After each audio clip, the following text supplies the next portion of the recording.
Hi dear viewers.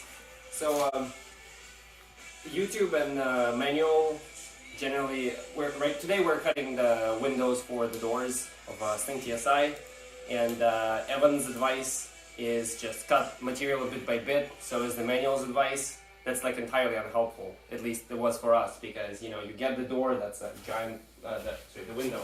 It's going to be a piece of plexiglass that's like this big, and you don't know where to start cutting it and how you make sure that you don't cut too much and all that. So we came up, this is the second door that we're cutting. We came up with a bit of a method that helped us with the first door. Hopefully it helps you. Hopefully it helps you. Happy to share. So basically the first thing that you do is make sure you're prepared, because there's going to be acrylic dust everywhere. Real annoying. Acrylic dust. Yeah.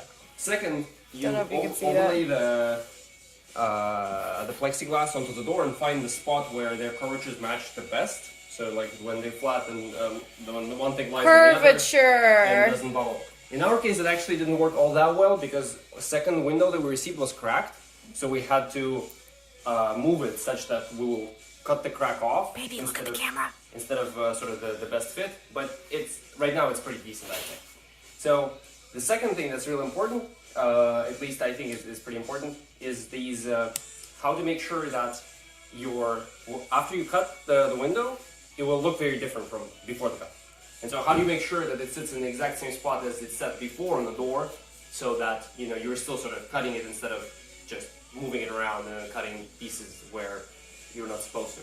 So we came up with this idea of little fiducials. Basically, we put Sharpie stuff on the fiberglass, and then Sharpie the stuff on the plexiglass. And then you basically, at your initial alignment point, you just mark them all. And it also would make sense, because the initial plexiglass bit is really large.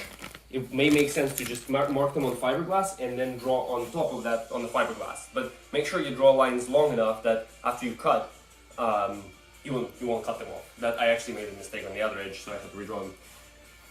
The other thing to note is, like, these things are good to make sure that your alignment is, well, the same way as before. But that's not how eventually window fitting is going to work, because as you align it, it sits on top of the fiberglass. But whenever it actually, like, the final fit will be inside, like in that recess, right? So right now, for instance, here I already cut enough, and so the acrylic can go inside the fiberglass. And here, for instance, it's not not right here. There's a spot there. There's a spot that I'm gonna have to go for. Yeah. And then all of this edge also needs to cut further. The point is, like, there would be a moment when your fiducials move. It's bit of a judgment call, I guess, when to decide to redraw them. Just make sure that if you do that, you check that on all the sides you don't have any like glaring gaps, because that would mean that you accidentally messed up the alignment, and all of a sudden now you're like cutting off somewhere where you're not supposed to cut. Let's talk about the Dremel tools we use. Yeah, and we will get to that. So one thing you may, but in a moment, one thing you may be tempted to do after you have these fiducials is like, okay, well now I'm done cleaning, I'm gonna wipe them off. How do you wipe off a Sharpie? You grab some acetone. Wrong. So apparently acetone like makes real bad shit to acrylic, and you should not use it.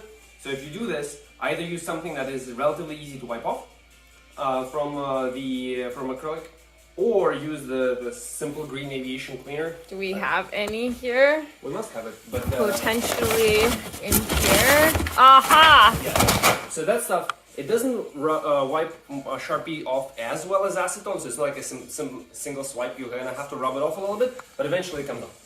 So, and it doesn't dissolve acrylic nearly as much as acetone. Okay, so now we're actually almost ready. Let me in fact, one more thing is, whenever, like, ideally, before you start marking anything you're planning to cut, like, make sure that your acrylic doesn't move.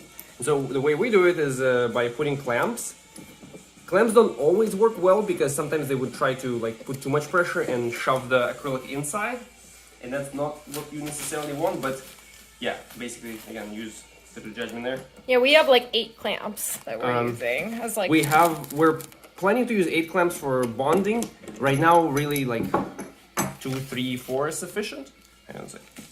It's supposed to sit like that, actually. Yeah, so this is like actually one of those situations where if I were to clamp it too hard, the acrylic would sort of sink in and move, and that's not great. So yeah, I'm just gonna clamp it a little bit. And also to make sure that your clamps don't scratch the acrylic. This acrylic actually comes, it's pretty hard to scratch. So it's not like, if you just touch it with metal, it's not like there's gonna be a glaring scratch. But just to protect it, make sure you only remove, like peel off as much as as much of this film as you need. And we put painter's tape underneath the clamp so the butt of the clamp doesn't scratch it. Okay, yeah, so where we're at right now is that here, for instance, right, that we have cut enough because it like recesses fine. But here it's not, and then here is not. Oh, what do we do? What do we do? Yeah, so we're gonna mark it and then we're gonna cut it off. Oh, the other thing is, procedure-wise, it's this. First of all, don't trust the markings that they have. Like if you get the door with a, the window with the outline you're supposed to cut, don't trust that. If you cut like that and you have the new door, this part is gonna be wrong. Because in the new doors you see, like in the old doors, this line went like that. And so if you were to cut off like that, then we'll have a gap here. So that'll be bad. Sad. Yeah. So make sure that you cut it two sides instead of whatever path provides or Sling Factory provides.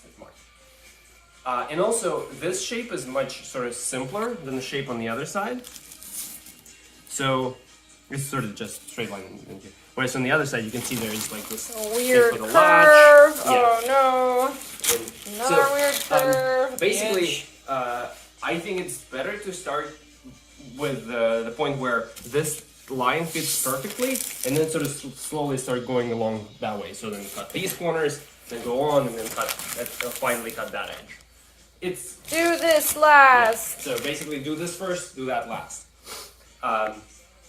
Yeah. Well, okay. Let me rephrase. Actually, at the first cut, you just roughly cut the whole thing.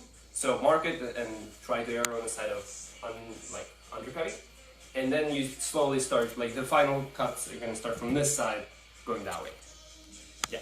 Okay, so now let me sort of mark where these slightly, the parts that are still interfering here. So here is still fine. I need to like shave just a little bit off. You can use a ruler to get a straight line.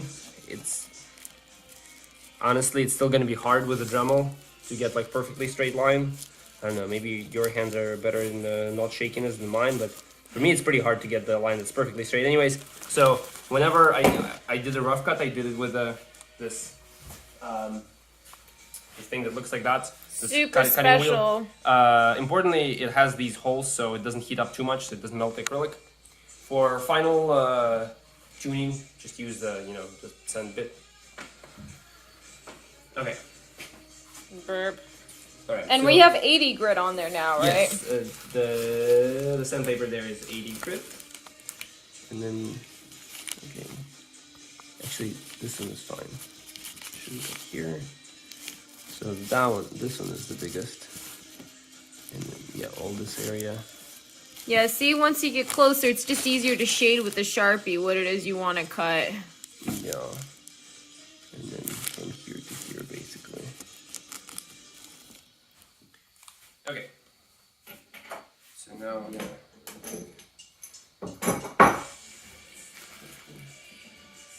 clamps off. Here comes the interesting and the noisy part. Yeah, I think this is the point where you viewers want to turn their volume down. Yeah. So, two more things about safety.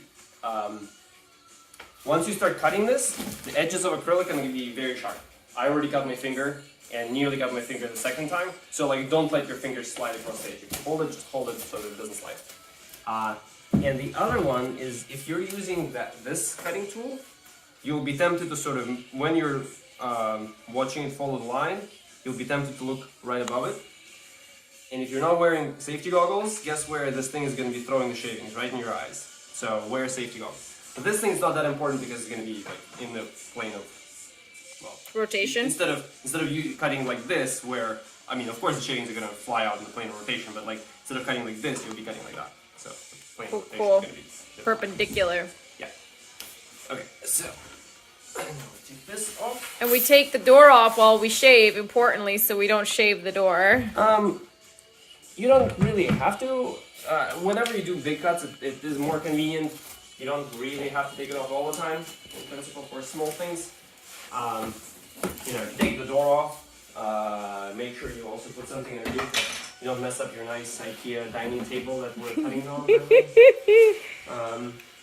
No, not particularly. $100, you know, try and mess it up. I'm not gonna. I think it was like $100 10 years ago, babe. Yes. Oh, so you're saying now it was a supply chain issue that's more expensive? Oh, that's a good point. Appreciation. Okay. And this may be a little bit psychosomatic, but for me it's slightly easier to make the even cuts if you're moving against the direction of rotation. So like the bit rotates that way, it's easier to go that way than this way because it sort of doesn't bounce as much. I don't know if it's actually so or no. So I don't go by too much, so I guess the Sharpie thickness was, I don't know, like maybe 1.5 millimeters. And that's roughly how much I'm going to take off. And then of course try to sort of smoothen the transition so there's no like holes in the window. Okay, and then there was this bit.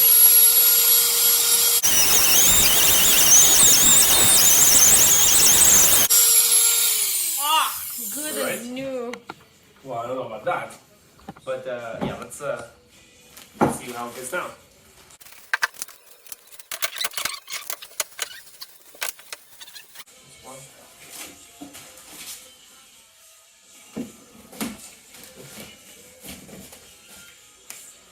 And according to Murphy's Law, whenever you cut it and you put it on, it's not gonna look like it fits fine. But after you finagle it and like put your fiduciaries back in place, it likely will fit better than it used to before you cut. You know, if you did everything right. Thanks for that reassurance. Pretty significant critic there, I know.